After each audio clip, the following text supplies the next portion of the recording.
Hi, my name is Ethan Lewis, and today I'll be continuing with Chapter 6, which is White Collar Crimes in the Business Community. To begin this chapter, it discusses crime and criminal procedure. It first introduces the criminal law. And the criminal law punishes offenders for causing harm to the public, health, safety, or morals. It determines the range of punishment for prohibited conduct. It continues with regulatory crimes, and these crimes are created when the legislator decides that the need to protect the public outweighs the traditional requirement of mens rea, and this just means the punishment is less severe. To continue, it discusses the classification of crime, and one of the classifications is treason. And this is engaging in war against one's own country or giving aid or comfort to its enemies. The next classification is felonies, and this is serious crime punishable by death or imprisonment.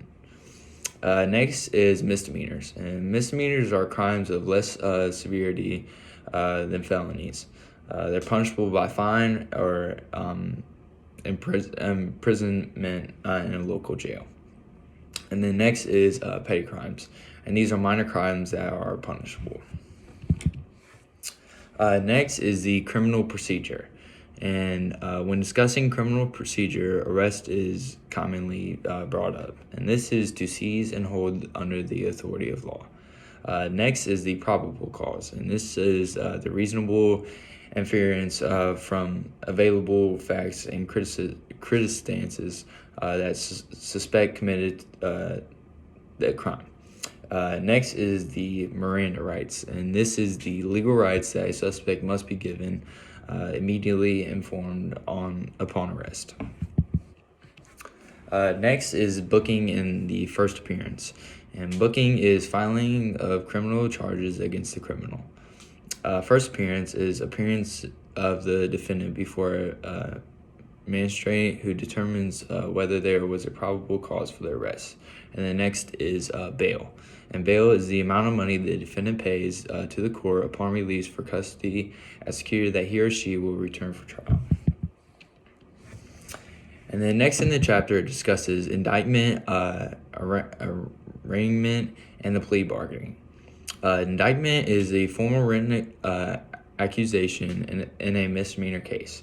And arraignment is a formal appearance of the defendant in a court to answer the indictment by entering a plea of guilty or not guilty. And then next is the plea bargaining. This is the agreement between the defendant's attorney and the prosecutors. The defendant pleads guilty to a certain charge or charges in the exchange for prosecution reducing the charges. Reduces the likelihood of a severe punishment.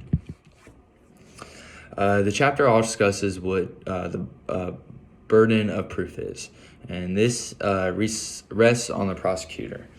The important aspects of burden of proof is the burden of production of evidence, and this is when prosecution must present physical evidence and testimony that proves all elements of the crime.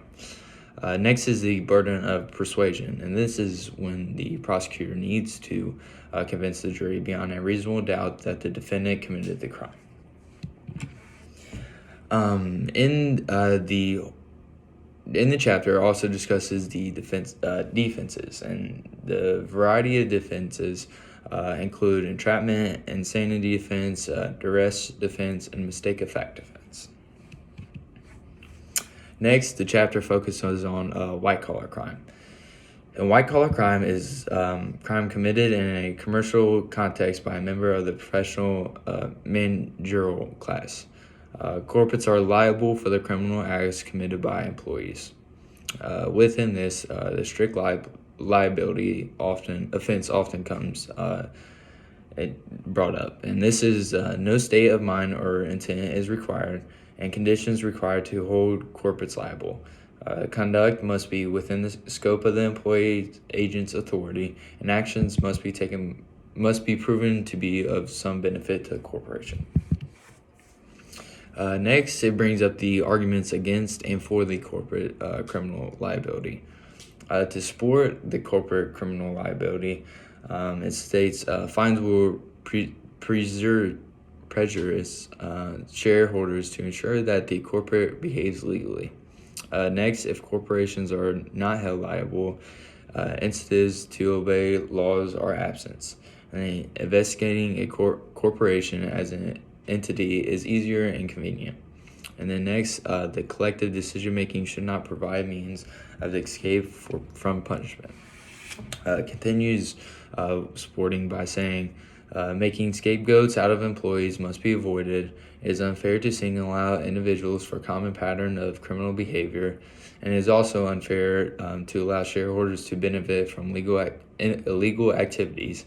And then lastly, it states, if an action is taken against a corporation, the criminal act must be linked to the corporation in the public's mind. This just means it allows consumers to make an informed decision. The arguments against corporate criminal crime states fines imposed are passed on to consumers with no impact on the firms. Punishing shareholders is misguided, and no real or lasting damage to corporate image can be achieved. Next, the chapter goes into stating what sentencing of white-collar criminals are. And this is based on the 1991 sentencing guidelines for use by federal judges. Leniency towards the white-collar crimes was a concern. Confinement was mandated for almost all white-collar offenses. And then criticisms is the sentence for white-collar crimes are much less than street crimes. Common white-collar crimes consist of bribery, which is offering, giving, soliciting, or receiving money or any object of value for the proposition of influencing the judgment or conduct of a person in the position of trust, especially a government official. Next is violations of federal regulations. And violations of regulations pertaining to economic matters, protection of health, safety, and welfare of employees, consumers, and the general public. And then lastly, the criminal fraud. And this is intentional use of some sort of mispresentation to gain an advantage over another party. Next, it discusses computer crimes. And using computers to commit, this just means using computers to commit traditional crimes. Less than 1% of cases are prosecuted. Counterfeit acts, the act that goes into computer crimes is the Counterfeit Access Device and Computer Fraud and Abuse Act of 1984. And this just imposes criminal sanctions and enables civil action to recover compensation for damages caused by violation. And then when discussing computer crimes, viruses and worms are often brought up as well. Viruses is just destroys, damages, rearranges, and replaces computer data. Worm travels from one computer to another, but does not attach itself to the operating system of the computer it infects. And the next is the False Claims Act.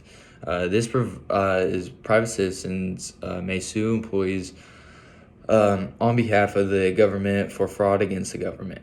And then this offers protections to persons using the law to sue their employer and can be used for political reasons. Next is the Sarbanes-Oakley Act. And this establishes new rules regarding corporate accounting, government oversight, and financial regulations. It applies only to publicly held companies and influences behavior of private and nonprofit organizations. Next is the Whistleblower Protection Act. And this act offers protections to federal employees who report illegal government activities. Applies to present and past federal executive branch employees as well as applicants for such jobs.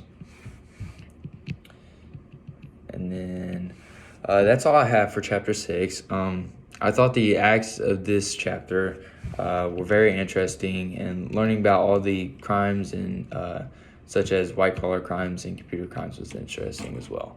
I can't wait till chapter 7 and 8. Thanks.